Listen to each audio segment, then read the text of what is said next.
Hi everyone, welcome to my video. Today we're going to solve a question from 2019 Oxford entrance paper, MAT, Maths Aptitude Test. And this question is about some complicated function y, which is given as some summation of some powers of sine x. So one way to solve this question is elimination. Or you could, in fact, find a method to solve this question rather than eliminating. So if you'd like to pause the video here and try it yourself, then we could go over it together. Okay, so let's use the method of elimination. So let's pick some values of x. If x is 0, that implies sine x is 0. That implies sine x to the n is 0, that implies y is 0. So if x is 0, y is 0, so we can eliminate this because y is not 0 there. The second obvious value to look at is x is equal to 90 degrees because sine 90 is 1.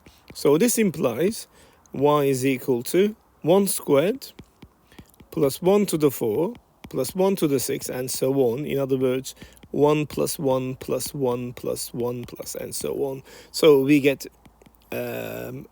don't get a finite answer. Therefore, y is not equal to 2, y is not equal to 1.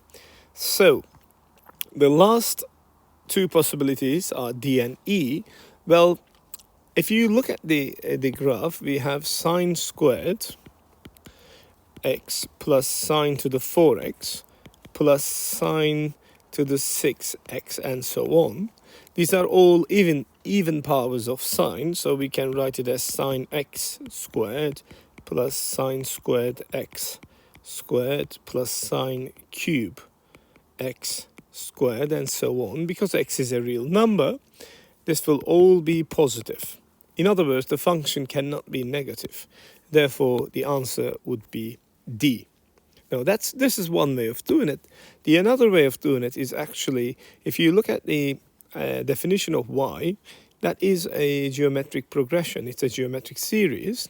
So if you have y is equal to s squared plus s to the 4 plus s to the 6 plus s to the 8 and so on, sum to infinity is 1 over, it's a over 1 minus r, where a is the first term, r is the common ratio. So first term is s squared, 1 minus, well, common ratio is s squared as well, isn't it? Because this is, you have to times it by s squared, times it by s squared again. So that's the common ratio. But we have here sine squared x over 1 minus sine squared x, which is equal to sine squared x over cos squared x, which is equal to tan squared x. And we know that tan x looks like this, from minus 90 to plus 90, and then it continues and so on. But if you're squaring it, of course, it can't have any negative values, so you will have something like this. And it will just go on like that. So if you compare this with graph D, this is what you're seeing actually. So that's another way to figure out the answer is D. Yeah.